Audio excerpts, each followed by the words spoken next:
Shocking! Blake Lively's secret weapon? Jenny Slate's dark past exposed! Over the past weeks, we've unraveled a tapestry of events surrounding the ongoing tension between Blake Lively and Justin Baloni.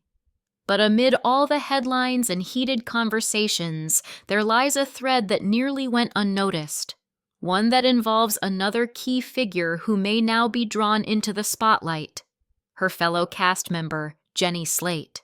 And let me make this crystal clear from the outset. Jenny Slate has not publicly acknowledged nor officially stated that she is among the actresses who Blake Lively claims were also left unsettled by Justin's behavior. However, The Hollywood Reporter dropped a compelling clue, suggesting that Jenny may, in fact, be one of those unnamed women. Online speculation has run wild, with many pointing toward young Lily Isabelle Frer as a possible second. There's even whisperings that Blake's own sister might be brought into the fray if things get more turbulent, which frankly would be a dramatic and somewhat humiliating twist for everyone involved. But let's get to the heart of the matter. The Hollywood Reporter delved deeper into what may have transpired between Jenny Slate and Jamie Heath, Justin's partner.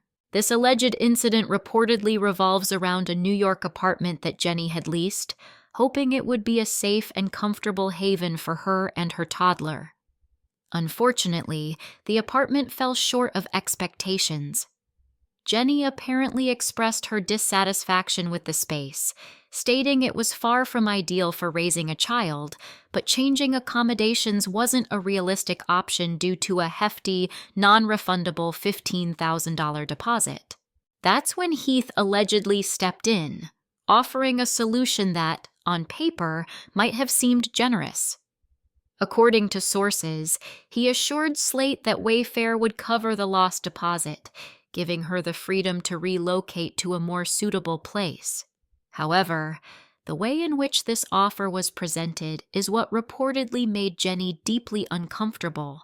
Now, before assumptions run wild, no, this wasn't some crass or overtly inappropriate proposition. There were no suggestions of physical favors or anything of that nature. Instead, the discomfort reportedly stemmed from the language Heath used, described as intensely sentimental, even invasive, centered around the sanctity of motherhood. The words, as relayed by a source, honed in on Jenny's identity as a mother and on the emotional weight of parenting in an unfamiliar city. Sony, it seems, was alerted to her concerns and wasted no time informing Wayfair. And while Jenny Slate's team has remained silent, offering no official response to media inquiries, what we do know is this. She was subsequently granted a staggering $155,000, presumably to facilitate her move to a more nurturing space where both she and her child could feel secure. Still confused? Yeah, so are we. Make it make sense. Because while it's not a confirmed narrative, the implications are causing waves. And naturally, it's led many to revisit Jenny Slate's own public history. Credit where it's due. Shout out to Ashley Brianna Eve, whose comprehensive video breakdown on this situation spans a whopping hour and a half. Trust me, she leaves no stone unturned.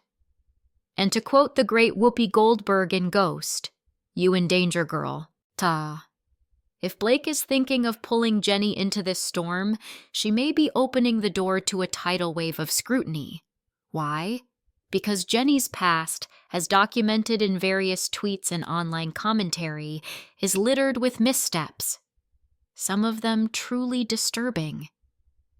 Ashley's video pulls together some truly jarring content, including a post from Jenny that attempts, rather feebly, to offer some form of apology. Though whether it qualifies as an apology at all is debatable. On YouTube, Ashley had to censor much of it. The tweets were so beyond the pale, so aggressively offensive, that she couldn't even repeat them aloud. That's how bad it was. One tweet in particular sticks out. Jenny musing, If I had a memory eraser from Men in Black, I could really use it. I'd make some men show me they're censored. Then I'd erase their memories. Read that again. Let it sink in. So while the current controversy is already a swirling vortex of allegations, public opinion, and whispered rumors, adding Jenny Slate to the list could escalate it to a whole new level. One thing's for sure. This story is far from over.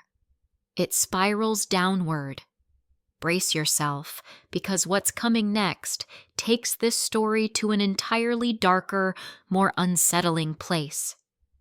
The scene shifts to a podcast episode hosted by Anna Faris, where Jenny Slate made an appearance. What was meant to be a casual conversation slowly unraveled into a jarring confession, one that left more than a few listeners stunned into silence. With a nervous chuckle and an oddly casual tone, Jenny began to recount a history with her ex-boyfriend Chris that many would struggle to process as anything but alarming. "I've never laid hands on anyone in my life, until I met him," she admitted, her voice slipping between laughter and discomfort. "I used to slap him. A lot. I mean, I smacked him across the face. Over and over, and we'd laugh. We had this thing." Anna, attempting to steer the conversation delicately, interjected with an uneasy laugh. Wait, where's the waiver? I need people to start signing release forms," trying to inject some levity. But the deeper Jenny dove, the less amusing it all became.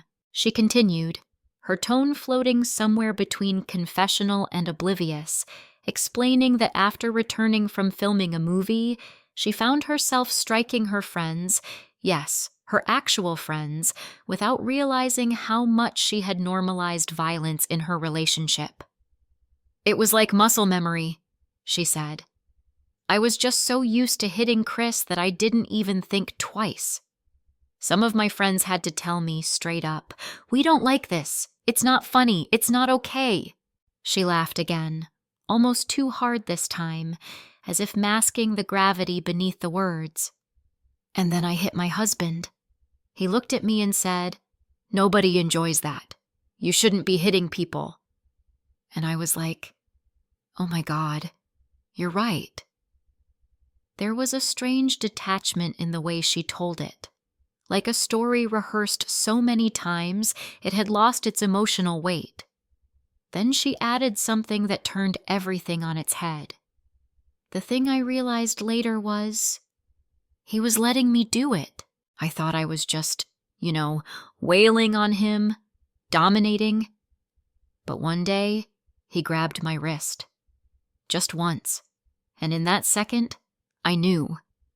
He had always been letting me win. He was never weak. I was never strong. In the background, Anna's voice shifted, less cheerful, more motherly. "Honey, maybe this isn't the kind of thing we should talk about here, on a podcast." Jenny pressed on, brushing off the discomfort. "I don't know. I grew up in a big family. We wrestled, we roughhoused. That was just how we showed love. 4 siblings. It was wild. And then I met Chris, and I guess I just brought that with me like, 'Oh, I'm gonna kill you,'" she laughed again. "But lovingly." Anna tried gently to shift the tone back, segueing to a quiz segment while still offering a sliver of reflection. "Let's pause on that," she said. "But Chris, do you ever feel like, with how famous you are, people have trouble seeing you as just a regular person? Like, when someone like Jenny hits you, it's not just roughhousing, it's a release.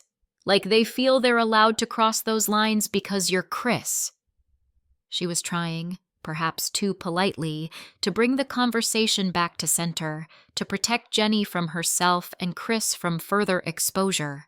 There was a moment of quiet understanding, a subtle acknowledgement of how public personas distort private boundaries. Chris, ever the professional, kept things measured. "It's different when you're working with someone. You're in the same project, the same pressure cooker. You see each other at 6 a.m. in makeup trailers, talking about how much that one guy on set bugs you. It creates a weird intimacy, but it doesn't mean anything goes. He paused, then added thoughtfully, You learn so much about people in those first few encounters, especially when you meet someone without all the noise, before the masks go on. And when you're collaborating creatively, some of those filters drop. The performance part, the search for what someone wants from you, it fades. You get to just meet, like humans used to. His words hung in the air, almost poetic in contrast to the chaos that preceded them. And still, beneath the surface of the jokes, the laughter, and the justifications, something darker lingered. An emotional undercurrent that no amount of celebrity charm could fully disguise. Yeah, when you collaborate creatively, you feed off each other's energy. You grow, you inspire, you evolve together. One voice remarks, almost wistfully. The response comes back sharp, cutting through the sentiment like a cold blade. Right, and now it's evolved into physical abuse. How inspiring. What a heartwarming story. There's no laughter, just a heavy silence wrapped in sarcasm. It's not a flattering moment. In fact, it's deeply unsettling, and according to Ashley, it's barely scratching the surface of something much darker. As the layers continue to peel back, more contradictions emerge, particularly when it comes to Jenny Slate's public persona. When promoting her film Marcel the Shell with Shoes On, Jenny spoke openly about motherhood, not with caution or reserve, but with raw, unfiltered candor. During an interview with Romper a few years ago, she didn't hold back when asked about her fears surrounding childbirth. "What scared me the most?" she said with a shrug. "Blowing up my VJ.